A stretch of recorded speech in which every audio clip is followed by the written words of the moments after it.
Good evening, everybody. David Paul here in the KHOU 11 Weather Center. It's 6:30 on the nose. It is a beautiful evening, but another one of these warm, dry days. In fact, temperature in the low 90s across the board, but the humidity has stayed very low. That will stay with us for another day or two, and then humidity comes up a smidge over the weekend. And also, we're going to bring in a smidge of a rain chance for the weekend, but don't cancel anything. I'll show you. It really is just a smidge. Overall, pleasant weather continues. Mornings remain coolish for a couple of more mornings. Warm, dry afternoons with us as well. Galveston is showing off this evening. Water's clear. Wednesday, 91. Thursday, 92. Friday, 90. And then here comes the smidge of a change. Going into Friday, a 20% chance for a scattered shower. Now, we talked about this yesterday. Friday would be our next rain chance. Now, it's very specific. Friday, that 20% rain chance is going to be on the coast. This is Friday, 2 a.m. in the morning, and a little deeper tropical moisture out in the Gulf is going to skirt the upper Texas coast. So by 2 a.m., there could be a few drops of rain for Galveston across the bay, maybe into San Leon, to Texas City, to Crystal Beach, Galveston, down to Indian Beach, and down to the pass.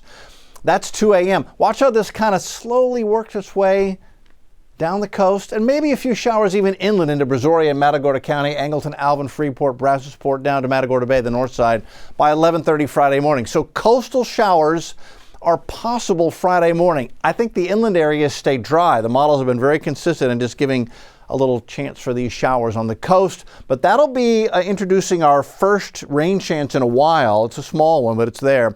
And then going into the weekend and early next week, a little bit more of that moisture works its way inland, and we'll see a chance for an isolated shower or two going into the weekend and early next week. Now, low temperatures really tell the story as to how the humidity is going to go and how comfortable or uncomfortable it's going to get. Low temps in the upper 60s to near 70. Indication that humidity is still staying pretty low for the Houston area. Wednesday, Thursday, Friday, Saturday. Sunday, humidity jumps, and that will cause low temps to go up. So it's more humid, more Houston-like humid. Sunday, Monday, Tuesday, with a little bit more of a rain chance. Sunday, Monday, Tuesday, again, slight rain chance. High temp today went to 94. Only one below the record of 95 set on this day in 1998. 1998 was a very hot summer for us. Morning low was 70, normal is 67, so we're a little above normal. Record low is 47, set on this day back in 1890. Again, that's when the thermometer of record was right on the banks of Buffalo Bayou near downtown. But it just goes to show you, this time of the year, it can be in the 90s, or we can have morning lows in the 40s. It can be a little bit of anything as we change seasons. We are smack dab in the heart of allergy season, fall allergy season, and that is always highlighted by ragweed here. Ragweed absolutely dominates the weed count. It's all ragweed. There's really nothing else out there. So if you are wondering what weed pollen you're allergic to, it's ragweed. Counts up from the upper 300s to right on 400, right on the money this morning. Mold is high. That's quite normal for Houston. Grass pollen count is moderate, and the tree shows none. And current temps are warm. It's still 90 here at a little bit after 6:30. Hobby's at 91. Pearland is 91. Sugarland is 93. But the humidity is low. Hello, Med Center. Good evening, everybody out there in the Med Center. Patients and doctors, best in the world. Hobby 58. That's the dew point. Dew point's down in the 50s. Feel really comfortable for Houstonians who are used to dew points in the 70s. That's when it's sticky and uncomfortable. So dew points in the 50s, dry air, and it just makes the sweat evaporate off your skin easier. That's why lower humidity makes you feel better. It's easier for your body to cool itself more efficiently, and you just have more energy because your body's not using a lot of energy to stay cool. Air quality's been in the good to moderate range all day. This evening, we'll just kind of drift into the 70s, but with the low humidity, those mid-70 temperatures, 9 o'clock to 11 o'clock, are going to feel real good. It feels good out there now that the sun's gone down with the low humidity. Tomorrow morning, I think we're in the upper 60s. So Gulf Crest, 68, Sunnyside, 68, Bel Air, 68, Acres Home, 68, Aldine, 68.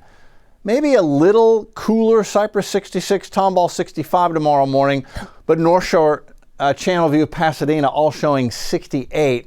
Notice a little closer to the water, low 70s for LaPorte and for Seabrook. And then zooming out, it'll be in the 60s for most inland areas Tomorrow, mid to upper 70s on the coast. Your surf temperature is still in the mid 80s, holding the coast temperatures warmer.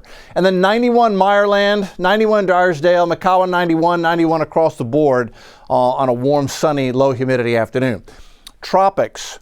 Umberto and Imelda are both still out there. Umberto over the weekend went to a Cat 5, third major of the year. It's now a 1, so is Imelda.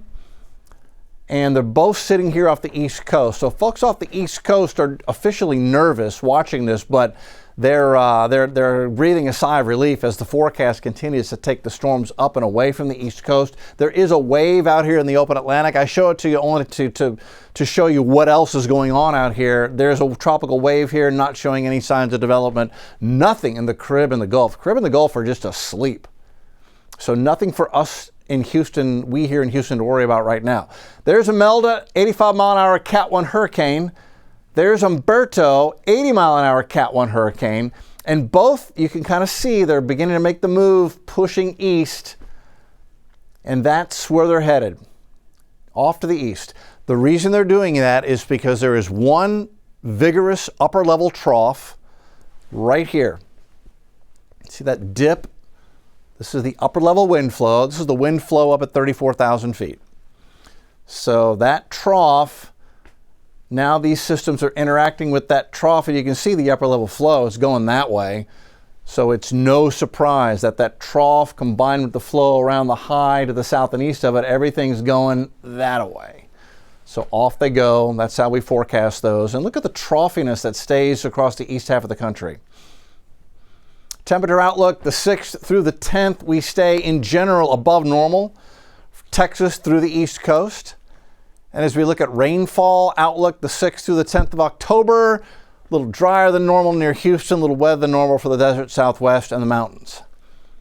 Wednesday's numbers, 68, comfortable, mild morning, sunny by noon, sunny in the afternoon. High temp, I think, in the upper 80s to near 90. I actually really think we're going to make the 90s tomorrow. We'll go 91 tomorrow with, again, low humidity. A repeat of today tomorrow. We'll do it again on Thursday. And there's that subtle change, 20% chance for a scattered shower near the coast on Friday. An isolated shower Saturday, Sunday, Monday, Tuesday is possible each afternoon. But other than that, no significant change. And with a 20% rain chance, you don't want to be canceling any outdoor plans. Don't cancel any practices. Just keep an eye on the radar in the afternoon and early evening. That is where we stand on a quiet next 7 days. Have a good evening, everybody.